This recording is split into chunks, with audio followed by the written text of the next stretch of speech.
క్రీస్తునందు ప్రియమైన సంఘమా, ఆత్మదేవుని ఆత్మ శక్తిని బట్టి,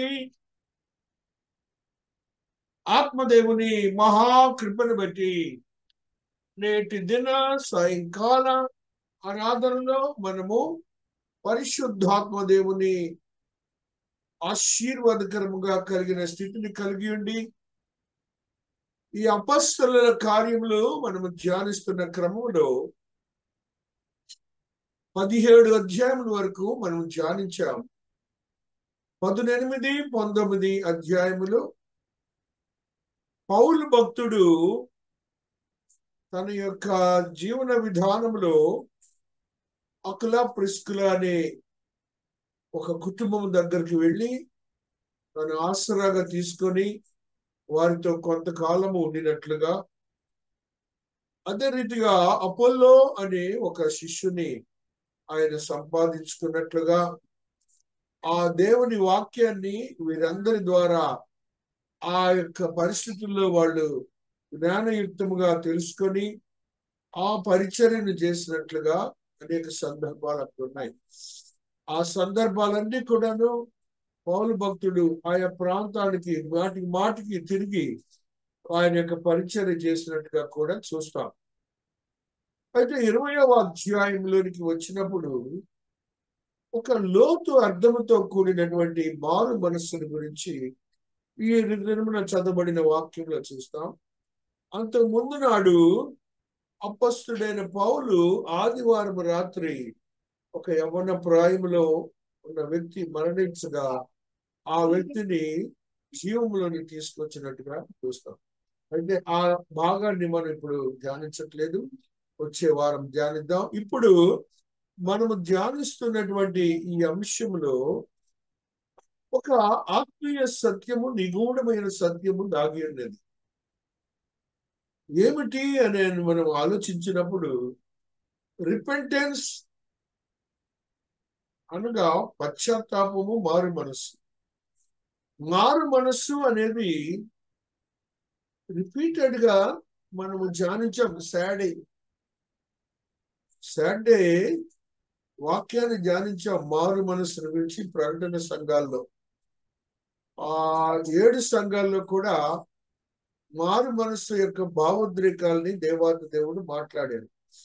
ఇక్కడ 20వ అధ్యాయంలో మనం చదువుకున్న మాటల్లో దేవాది దేవుడు మాట్లాడినటువంటి కొన్ని భావాల్ని మనం చదువుకుందాం. 21వ వచనాన్ని మనం చదువుకున్నప్పుడు, మరియు ప్రయోజనకరమైనది ఏదో దాచుకొనక బహిరంగముగా ఇంటింటను మీకు తెలియచేయచ్చు, బోధించుచు దేవుని ఎదుట మారు మనసు పొంది మన ప్రభు అయిన యేసు క్రీస్తునందు విశ్వాసం ఉంచవల్లని యూదులకును గ్రీసు దేశస్థులకును ఎలాగూ సాక్ష్యం ఇచ్చినట్టు ఇదంతా మీకు తెలియను. పౌలు భక్తుడి సాక్ష్యం అండి. పౌలు భక్తుని సాక్ష్యాన్ని ఇక్కడ చూస్తున్నాం. నా పరిచర్య ఏంటో మీ అందరికి తెలుసు. నా పరిచర్యలో భారం ఏంటో మీరు అందరూ చూస్తున్నారు. నా పరిచర్యలో దాగి ఉన్న నిగూఢ సత్యం ఏంటో మీ అందరు చూశారు. ఆయన అంటున్నది ఏంటంటే, ఇంటింట ఏ ఇల్లు వదలలేదంట ఆయన పరిచర్యను. ప్రతి ఇంటిని కూడాను దర్శించాడంట. ప్రతి వారితోనూ మాట్లాడారంట. మారు మనసు పొందండి, మారు మనసు పొందండి. అటు యూదులు కానీ ఇటు గ్రీసు దేశస్తులు కానీ ఎవరిని కూడా వదలక మహాభక్తుడు సాక్ష్యం ఇచ్చినట్టుగా మనం చూస్తున్నాం. మారు మనస్సు దేవుని ఎదుట ఆయన అంటున్నాడు చూడండి, దేవుని ఎదుట మారు మనసు పొంది. ఏంటండి ఆయన దేవుని ఎదుట మారు మనసు పొంది అనే క్రొత్తగా ఒక భావాన్ని మనకు తెలియజేస్తున్నారు. మనం వాటికి కూడా మారు మనసు పొందాము, పాత జీవితాన్ని వదిలిపెట్టామని చెప్పుకుంటాం. అంతకంటే మనం ఎక్కువ మాట్లాడం. ఇప్పుడు భక్తుడేమంటున్నాడు? దేవుని ఎదుట మారు మనస్సును పొందుట అనేది ఒక క్రొత్త భావాన్ని మనకు తెలియజేస్తున్నాడు. అనగా ఇప్పుడు మారు మనస్సు పొందే స్థితి, నీలో ఒక మార్పు వచ్చే స్థితి ఎవరి ఎదుట ఉండాలట? దేవుని ఎదుట ఉండాలి, తండ్రి అయిన దేవుని ఎదుట. దాన్నే హెబ్రీ భాషలో షులబ్, టు రిటర్న్ బ్యాక్. షులబ్ అనే హెబ్రీ భాష టు రిటర్న్ బ్యాక్ అనే ఇంగ్లీష్ భాషతో తెలుస్తుంది. యెహెజ్కేలు భక్తుడు మనకి 14:6లో ఒక సత్యాన్ని తెలియజేస్తున్నారు. ఒక్కసారి మనం గమనానికి తీసుకుని వద్దాం. 14వ అధ్యాయము 6వ వచనములో ఆత్మదేవుడు మాట్లాడుతున్నారు. కాబట్టి ఇశ్రాయేలీయులకు నీవు ఈ మాట చెప్పుము, ప్రభువు యెహోవా సెలవిచ్చినదేమనగా, మీ విగ్రహములను విడిచిపెట్టి మీరు చేయు ఏ కృత్యములన్నిటినీ మాని మనస్సు త్రిప్పుకొని. ఏ కృత్యములు మాని మనస్సును త్రిప్పుకొని అంటున్నాడు, విగ్రహములను విడిచిపెట్టి. విగ్రహములను విడిచిపెట్టి ఏ కృత్యములు మాని, అదే రీతిగా మాని మనస్సు త్రిప్పుకొని. బట్టినట ఈ యొక్క క్రమమంతా ఉండాలట. ఈ క్రమమంతా మనుషుల్లో ఉండాలి, విశ్వాసులు. 1 రాజుల గ్రంథంలో మరి యొక్క మాటని మనం చదువుకుందాం. 8వ అధ్యాయము 42వ వచనములో మహాదేవుడు మాట్లాడుతుంది. నీ ఘనమైన నామమును గుర్చియు నీ బాహుబలమును గుర్చియు నీవు చాపిన బాహు ప్రసిద్ధిని గుర్చి విందురు. వారు వచ్చి ఈ మందిరము తట్టు తిరిగి ప్రార్థన చేసిన యెడల ఆకాశమును నీ నివాస స్థలమును నీ విని పరదేశం నిన్ను వేడుకున్న దాని ప్రకారము సమస్తమును అనుగ్రహించము. అప్పుడు లోకములను జనులందరూ నీ నామమును ఎరిగి ఇశ్రాయేలీయులకు నీ జనుల వలె నీ యందు భయభక్తులు కలిగి నేను కట్టించిన ఈ మందిరమునకు నీ పేరు పెట్టవలసిందని తెలుసుకుందరు. సొలొమోను మహారాజు ప్రార్థన, లాంగెస్ట్ ప్రేయర్.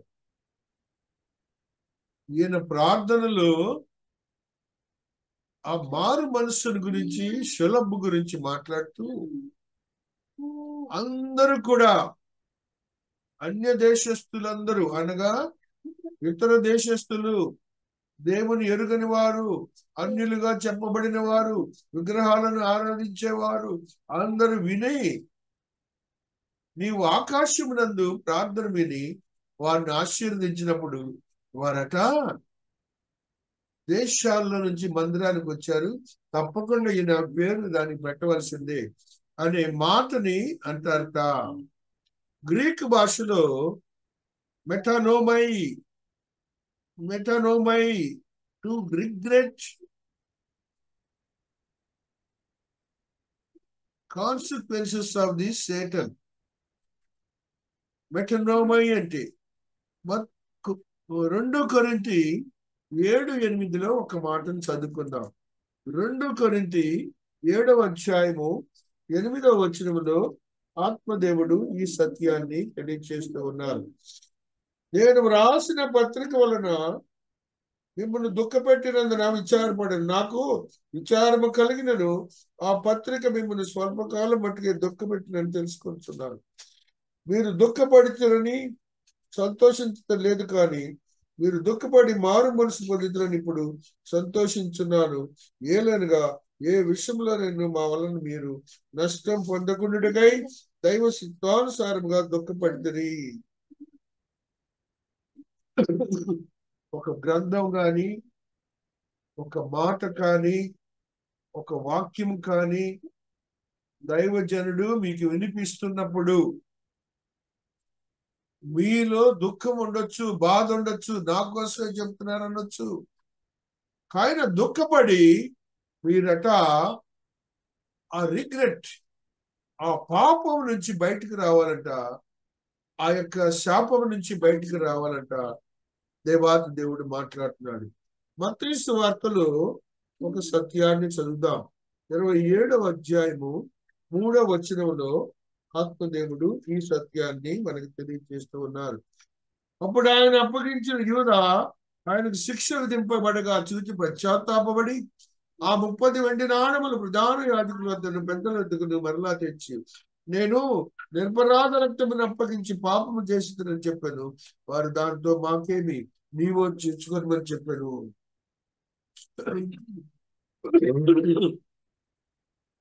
దేవాతి దేవుడు మాట్లాడుతున్నాడు. నిరపరాధి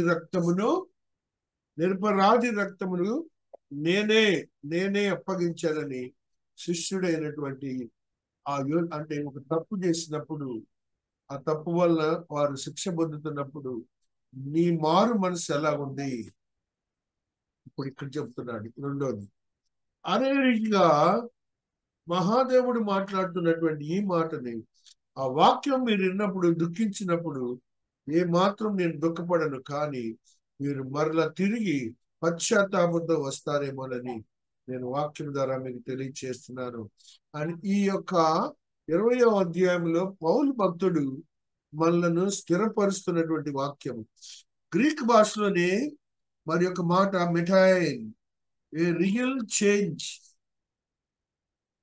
of a mere change of service. మహాదేవుడు మాట్లాడుతున్నారు. చూడండి, లూకా సువార్త 24వ అధ్యాయము 47వ వచనంలో మహాదేవుడు ఈ సత్యాన్ని మనకు తెలియజేస్తున్నాడు. లూకా 24:47లో మహాదేవుడు మాట్లాడుతున్న మాట, యెరూషలేములో మొదలుకొని సమస్త జనములలో ఆయన పేరట మారు మనసును పాప క్షమాపణ ప్రకటింపబడినని వ్రాయబడి ఉన్నది. జరగబోతున్నటువంటి సువార్తను కూడా పౌలు భక్తుడు తెలియజేశాడు, మారు మనసుల గురించి. అదే రీతిగా మత్తయి సువార్త, ఈ దినమును చదువుకున్న మత్తయి సువార్తలో మత్తయి 3:8లో ఒక మాట చదువుకున్నాం.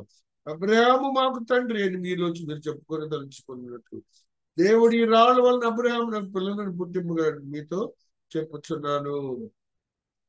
మనకి రియల్ చేంజ్ అనేది దానివల్ల, ఆ విశ్వాసం వల్ల ఏమో జరుగుతుందిట, రాళ్ల వలన కూడా పిల్లలను పుట్టించగలను అని దేవుడు ఇచ్చిన వాగ్దానాన్ని మనమందరం గ్రహించాలి.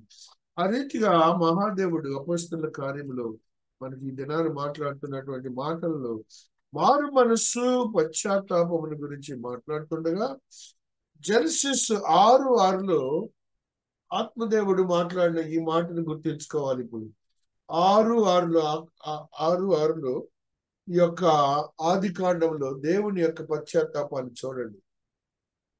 తాను భూమి మీద నరులను చేసినందుకు యెహోవా సంతాపము నుండి తన హృదయములో నొచ్చుకొనెను. అనగా ఒక తప్పు చేసినప్పుడు, ఒక పాపము చేసినప్పుడు, దానివల్ల వారు ఇబ్బంది పడుతుంటే మన వలన ఆ ఇబ్బంది పడుతున్నటువంటి మనుషులను చూసినప్పుడు మనలో ఒక మార్పు రావాలి. ఏంటి, నేను ఇంత పొరపాటు చేశానని. మహాదేవుడు కూడా ఇంత మనుషుల్ని సృష్టించి దేవదూతల వలె ఉండాలని ఆశిస్తే ఒక్కరు కూడా నాశనం అయిపోయారని దేవుడు ఎంతో పశ్చాత్తాపం చెందట. అదే రీతిగా మహాదేవుడు మాట్లాడుతున్నారు. ఆ యొక్క ఆది కాండంలోని 9:23లో మహాదేవుని యొక్క మాటను ఒకసారి చదువుకుందాం. 9వ అధ్యాయము 23వ వచనములో ఈ సత్యం లిఖించబడి ఉన్నది. అప్పుడు షేమును యాపెతును వస్త్రం ఒకటి తీసుకొని తమ ఇద్దరు భుజములను వేసుకొని వెనుకకు విడిచి వెళ్ళి తన తండ్రి జిస్సుమలను కప్పుకొని వారి ముఖంతో వెనుకతోటి ఉండిన తమ తండ్రి జిస్సుమల చూడలేదు. ఇక్కడ ఏంటండి, ఒక పాపములోనికి మనం వెళ్లకుండా ఉండటానికి వీలైన మార్గాన్ని సరి చేసుకునేదే మారు మనసు. నువ్వు మారు మనసు పొందినప్పుడు నీలో ఆ విధమైన భావోద్రేకాలు ఉండాలి. ఆ విధమైన భావోద్రేకాలు దేవుని ఎదుట కలిగి ఉండాలి. దేవుని ఎదుట మారు మనస్సును గురించి ఇప్పుడు 3 మాటలు మాట్లాడుతున్నాం. షోలబ్, మెఠామైన్ గ్రీకు, మెఠాయన్ గ్రీక్ భాష, హెబ్రీలో షులబు. ఈ మాటల్లో దేవుని ఎదుట ఈ రకాలైనటువంటి మారు మనస్సును మనం కలిగి ఉండాలి. అదే రీతిగా మన ప్రభు అయిన యేసు క్రీస్తునందు విశ్వాసం ఉంచాలి. రోమీయులకు రాసిన పత్రికలో ఈ మాటను చదువుకున్నాం. 3వ అధ్యాయములో 24వ వచనంలో రోమీయులకు రాసిన పత్రికలో మహాదేవుడు ఒక సత్యాన్ని తెలియజేస్తున్నారు. రోమీయులకు రాసిన పత్రిక 3వ అధ్యాయము 24వ వచనము. యేసు కాబట్టి నమ్మువారు ఆయన కృపచేతనే క్రీస్తు యేసునందలి విమోచనము ద్వారా ఉచితముగా నీతిమంతులని తీర్చబడుచున్నారు. పూర్వము చేయబడిన పాపములను దేవుడు తన ఓరిమి వలన ఉపేక్షించినందున ఆయన తన నీతిని కనుపరచవలనని క్రీస్తు యేసు రక్తమందలి విశ్వాసము ద్వారా ఆయనను కనుకరణాధారముగా బయలుపరచను. దేవుడిప్పటి కాలమందు తన నీతిని కనపరచ నిమిత్తము తాను నీతిమంతుడును యేసునందు విశ్వాసముంచగలిగిన వారు నీతిమంతునిగా తీర్చివాడినకు ఆయన అలాగూ చేసెను. ప్రభు అయిన యేసు క్రీస్తునందు విశ్వాసం ఉంచినప్పుడు దేవుని యొక్క క్రీస్తు వారి యొక్క నీతిని మీరు పొందుకుంటారు అనే భావన మీరు కలిగి ఉండాలి. ఎఫెసీ 2:8లో కూడా ఒక సత్యాన్ని చదువుకుందాం. ఎఫెసీ 2:8లో మహాదేవుడు ఈ మాటని మనకు తెలియజేస్తూ ఉన్నారు. ఈ మాటని మనకు తెలియజేస్తూ 2:8వ వచనాన్ని చదువుకుంటూ వస్తున్నాం. మీరు విశ్వాసము ద్వారా కృపచేతనే రక్షింపబడి ఉన్నారు. ఇది మీ వలన కలిగింది కాదు, దేవుని వరమే. అక్కడేమో దేవుని యందు నీతి నీకు వస్తుంది అంటున్నాడు. ఇక్కడేమో ఆయన వరము వలన నువ్వు రక్షించబడ్డావు, నువ్వు మారు మనసు పొందేవు అంటున్నారు. కాబట్టి ఈ క్రీస్తు వారి యందు విశ్వాసం ఉంచడం అనేది మనకు ఎంతగానో ఆవశ్యకత అయి ఉన్నదని మనం గ్రహించాలి. ఆత్మదేవుడు 1 కొరింథీ 9:12లో ఒక సత్యాన్ని తెలియజేస్తున్నారు. 1 కొరింథీ 9:12లో మహాదేవుడు ఈ మాటను తెలియజేస్తున్నారు. ఇతరులకు మీ పైని ఈ అధికారంలో పాలు కలిగినట్లా మాకు ఎక్కువ కలదు కదా. అయితే మేము ఈ అధికారం వినియోగించుకోనలేదు. క్రీస్తు సువార్తకు ఏ అభ్యంతరమైనను కలుగు చేయకుండాకై అన్నిటినీ సహించుచున్నాము. సువార్తను బోధించేటప్పుడు అనేక సమస్యలండి, మానసిక సమస్యలు, తొందరలు, కొట్టటాలు, ఇబ్బంది పెట్టటాలు, మనల్ని మరణానికి గురి చేయటాలు ఇవన్నీ ఉంటాయి. కాబట్టి పరిశుద్ధాత్మ వరము, ప్రవచనాత్మ వరం ఏం చెప్తుంది? మారు మనస్సు అనేది తథ్యం, సమస్యలు అనేవి ఖాయం. కాబట్టి యేసు క్రీస్తునందు మారు మనస్సు అనేది నిన్ను నీతిమంతుడిగా తీరుస్తాడు. నీకు పరిశుద్ధాత్మ వరాన్ని ఇస్తాడు నీ దేవుడు. 1 కొరింథీ 12:10లో ఈ సత్యాన్ని చదువుకుంటున్నాం. 1 కొరింథీ 12:10లో ఆత్మదేవుడు చెప్తున్నారు. మరి ఒకరికి అద్భుత కార్యములు చేయ శక్తియు, మరి ఒకరికి ప్రవచన వరమును, మరి ఒకరికి ఆత్మల వివేచనయు, మరి ఒకరి నానా విధముల భాషలను, మరి ఒకరి భాషల అర్థము చెప్పు శక్తియు అనుగ్రహింపబడినది ఆత్మ యొక్కడే. కాబట్టి ఆత్మ దేవాతి దేవుడు నీకు అనుగ్రహించే మారు మనస్సు నీతిని వలన, కృప వలన నీకు ఆత్మదేవుడు వరాలు నువ్వు గమనించలేకపోతున్నావని ఉన్నది. కొలిసి 2:18లో కూడా ఒక మాటను చదువుకుందాం. కొలిసీలకు రాసిన పత్రిక 2వ అధ్యాయము 18వ వచనాన్ని ఒకసారి చదువుకుంటూ వస్తున్నాం. కొలస్సీలకు రాసిన పత్రిక 2వ అధ్యాయము 18వ వచనంలో ఈ సత్యం లిఖించబడి ఉన్నది.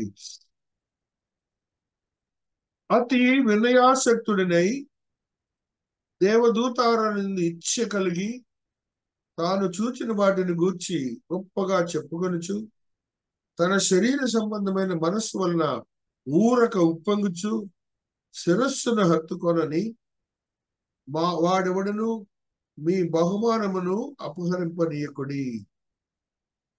ఆ శిరస్సు మూలముగా సర్వ శరీరము కీడ చేతను నరముల చేతను పోషింపబడి అతుకబడినదై దేవుని వలన కలుగు వృద్ధితో అభివృద్ధి పొందుచున్నది. ఇది స్పష్టం.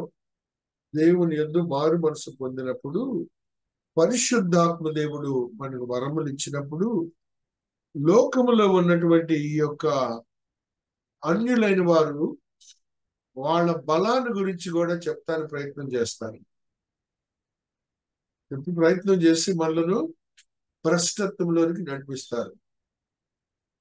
ఇలానే నేను కడపలో సూపరింటెండెంట్ గా చేస్తుంటే ఒక ఆడిటర్ వచ్చాడు హైదరాబాద్ నుంచి. ఆడిటర్ కి హిందూ బ్రాహ్మణు. నేను సువార్తను చెప్తున్నా. అతను ఏమన్నాడు తెలిసి విన్నాడు, సార్ మీరు ఎప్పుడన్నా భగవద్గీత, రామాయణం ఇలాంటివి చదివారా సార్ అని నన్ను ఉద్రేకపరుస్తున్నాడు. నేను ఒకటే చెప్పాను, వీటన్నిటినీ గురించి తెలియకుండా నేను ఈ వాక్యం చెప్పట్లేదు. అవన్నీ నాకు తెలుసు. వాటన్ని తెలుసుకున్న పెదపే నేను ఈ వాక్యంలోకి వచ్చాను అని చెప్పి ఆ మాట మీద ఖండితంగా చెప్పాను.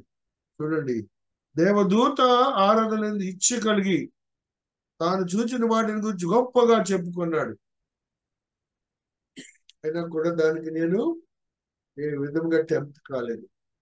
కాబట్టి క్రీస్తునందు ప్రియమైనటువంటి వారులారా, మన సువార్తీకరణలో వచ్చే బాధ ఏంటంటే ఇలాంటి ఇబ్బందులు మనం ఎప్పుడు ఫేస్ చేస్తూనే ఉంటాం. వాటిని ఎప్పుడు ఎదుర్కొని మన యొక్క హ్యూమిలిటీని కాపాడుకుంటూ ఉండాలి. మన యొక్క మానవతను స్థిరపరచుకుంటూ ఉండాలి. సామెతల గ్రంథము 15వ అధ్యాయము 33వ వచనంలో ఒక సత్యాన్ని ఆత్మదేవుడు మనకు తెలియజేస్తున్నారు. సామెతల గ్రంథములో 15వ అధ్యాయంలో 33వ వచనంలో మహాదేవుడు ఈ మాటను తెలియజేస్తూ ఉన్నారు. 33 యెహోవా యందు భయభక్తులు కలిగినట జ్ఞానాభ్యాసమునకు సాధనం. ఘనతకు ముందు వినయముండును. వినయం ఎప్పుడు ఉంటుందట?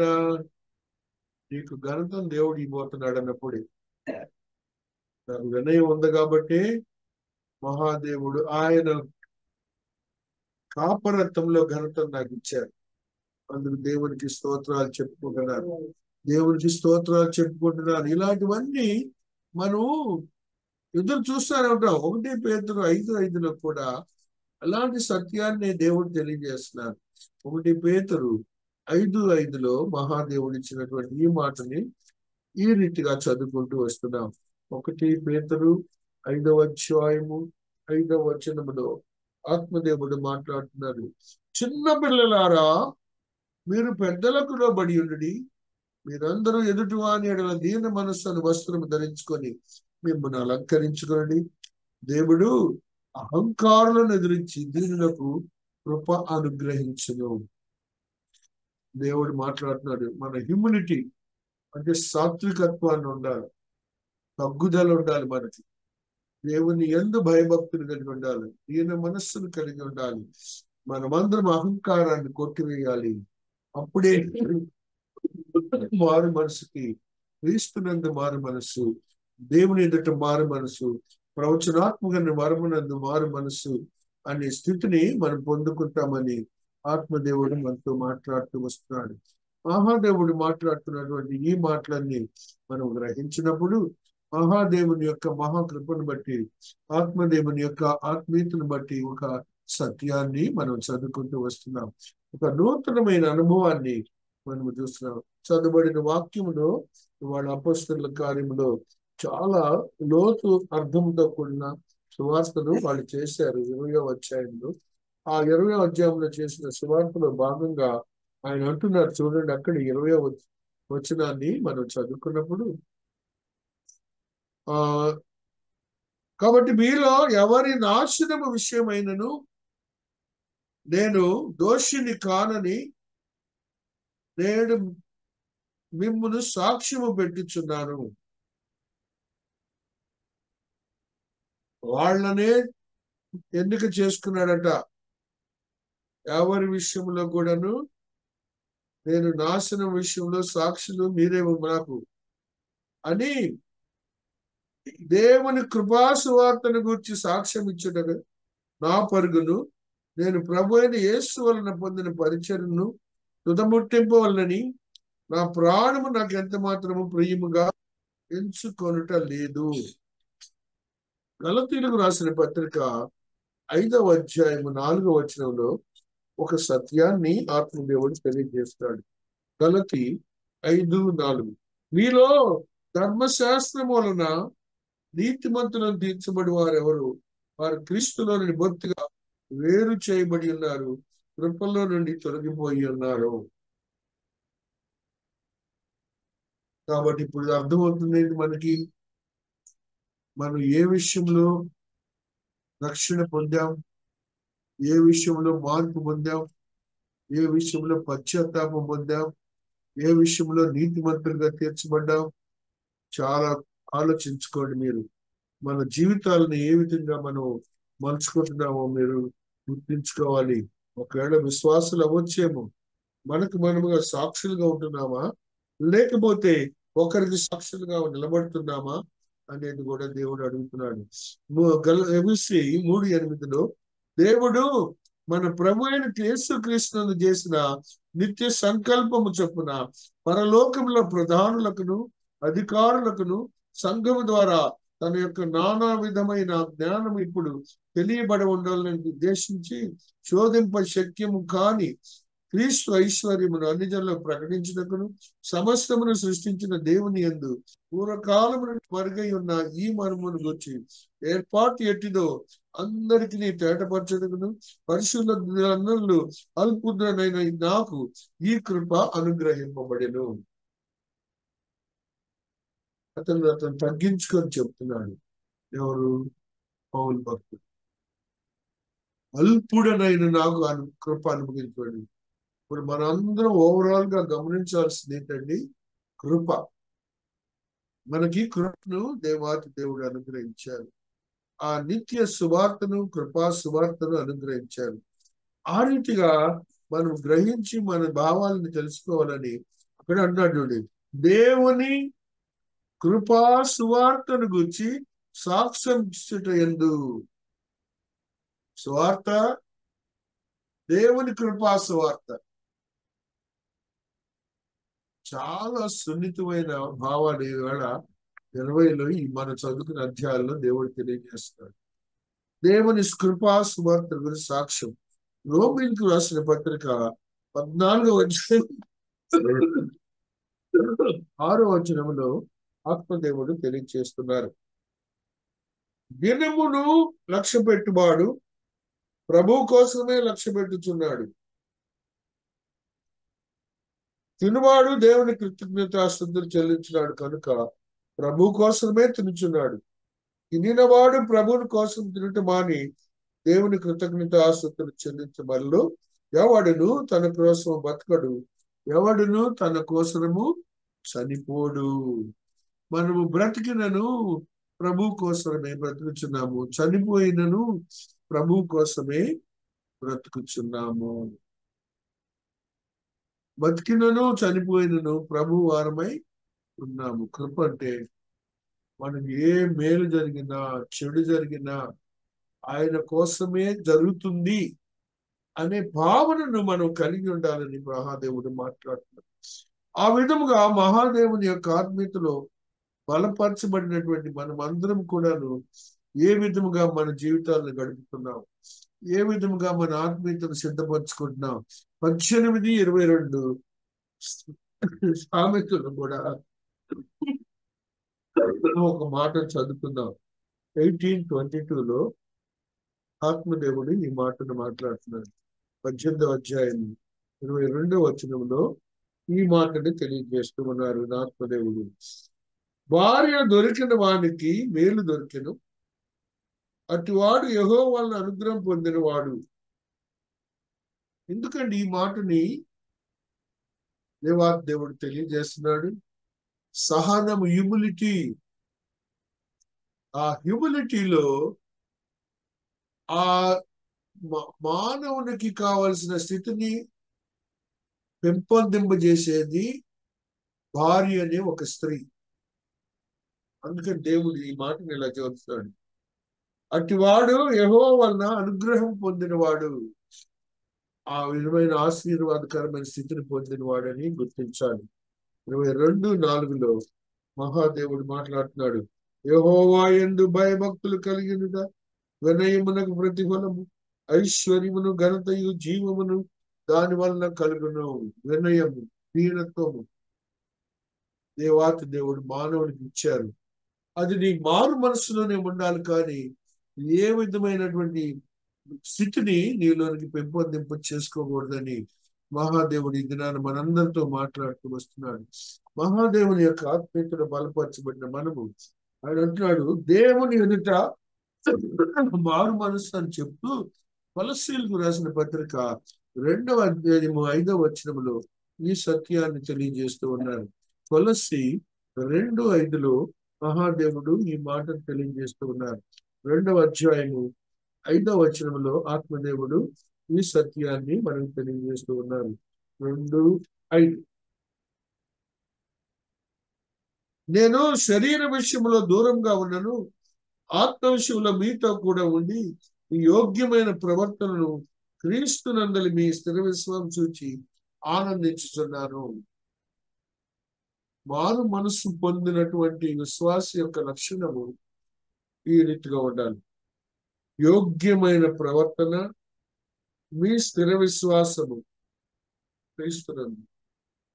మన ప్రవర్తన మారిపోవాలి. మనం ఎప్పుడైతే మారు మనసు పొందాము, మన భావోద్రేకాలు, మాట తీరు మొత్తం చేంజ్ అయిపోవాలి. అది లేని ఎడల వృధానే, మన యొక్క మారు మనసు వృధానే, దేవునితో నివసించే విధానం వృధానే, మన విశ్వాసము వృధానే, మన ఆత్మీయత వృధానే. ఏ విధంగా దేవునికి ఇష్టలుగా ఉండలేమని కూడా మనం గ్రహించాలి. కాబట్టి మహాదేవుడు 1 యోహాను 1:7లో ఒక సత్యాన్ని తెలియజేస్తున్నాడు చివరిగా. 1:7లో, అయితే ఆయన వెలుగులోనున్న ప్రకారము మనమును వెలుగులో నడిచిన యెడల మనము అన్యోన్య సహవాసము గలవారమై ఉందుము. అప్పుడు మన కుమారుడైన యేసుక్రీస్తు రక్తము ప్రతి పాపము నుండి మనల్ని పవిత్రులుగా చేయను. నీ మారు మనసు ద్వారాట ప్రతి పాపము నుండి,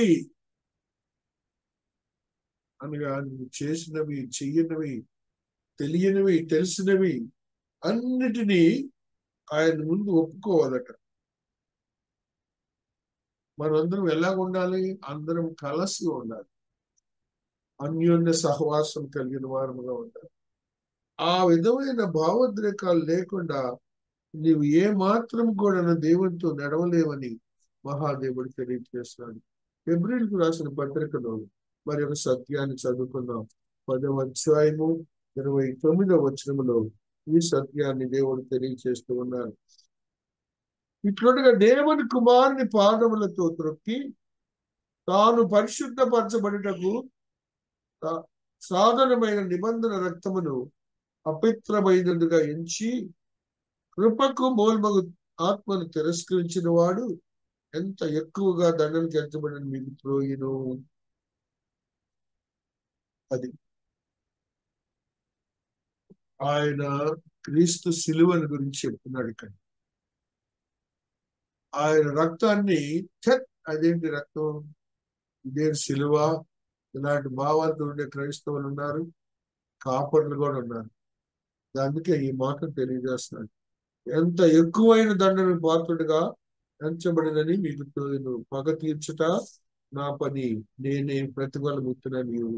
మరియు ప్రభువు ప్రజలకు తీర్పు అనియు చెప్పుని దానిని ఎరుగుదును కదా. జీవము గల దేవునికి చేతిలో పడుట భయంకరము. కాబట్టి మనం మన ఆత్మీయతను బలపరుచుకున్న క్రమములో, మన స్థిరత్వమును బలపరుచుకున్న క్రమంలో చాలా జాగ్రత్తగా ఉండాలి. మన యొక్క మారు మనసును పశ్చాత్తాపం అనేది పౌలు భక్తుడు ఈ దినాన ఈ వాక్యంలో అతను ఎంతో క్షుణ్ణంగాను లోతుగా మాట్లాడుతున్నాడు. చెప్పే మాటల్లో అర్థం చేసుకోవడం కూడా చాలా కష్టం అవుతున్నది. ఆయన మాట్లాడిన మాటలను బట్టి మనం చూసినప్పుడు ఆయన అంటున్నాడు చూడండి, అక్కడే 24లో అయితే దేవుని కృపా సువార్తను గురించి సాక్ష్యం ఇచ్చుటకు ఇచ్చుట యందు నా పరుగును నేను ప్రభు అయిన యేసుక్రీస్తు వలన పొందిన పరిచర్యను తుదముట్టింపు వలన నా ప్రాణమును నాకెంత మాత్రము ప్రియమైనదిగా ఎంచుకోవడం లేదు. మరణించడం కూడా నాకు చాలా ఇష్టం. దేవుని కొరకు మరణించడం అనేది నాకు ప్రియమైనది కాదు. నేను మరణిస్తాను నా దేవుని కోసం అనే భావాన్ని మనకి ఈ దినాన్ని తెలియజేస్తున్నాడు. ఎంత గొప్ప సాక్ష్యాన్ని మారు మనసు దేవుని ఎదుట 21వ వచనంలో 19వ వచనంలో మన ప్రభు అయిన యేసుక్రీస్తునందు విశ్వాసము పరిశుద్ధాత్మని యొక్క వరమును పొందుట కొలస్సీయులకు రాసిన పత్రికలు తెలియజేస్తున్నారు. ప్రవచనాత్మకమైనటువంటి ట్రిబులేషన్ ని క్లెయిమ్ చేస్తున్నాము. మన యొక్క నాశనము అనేది ట్రిబులేషన్ లో జరగబోతుంది. అది మనం సంపాదించుకోము. ఆ నాశనం మనకు లేదు.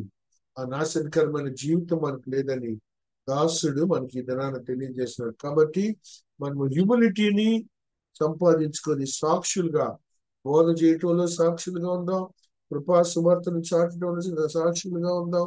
అదే రీతిగా నాశనముల గురించి మనము చెప్పి వారిని దేవుని కొరకు పనిచేసేవారుగా ఉంచాలని మనం సాక్షులుగా ఉందాం. మహాదేవుని కృప సిద్ధీకరింపబడిన గాక. ఆత్మదేవుని ఆత్మశక్తి మహాదేవుడు అనుగ్రహించబడిన గాక. మహాదేవుని యొక్క ఆత్మీయతలో బలపరచబడిన మనము అపొస్తలుల కార్యములు ఎంతో లోతు అర్థంతో కూడిన సువార్తీకరణాన్ని మనం గ్రహించి మనకు మనముగా స్థిరపరచబడాలని, ఒక నూతనమైనటువంటి భావాన్ని కలిగి ఉండాలని దేవుడు తెలియచేస్తున్నాడు. దేవుడు ఈ పరిశుద్ధ వాక్యమును దీవించి ఆశీర్వదించును గాక. ఆమేన్.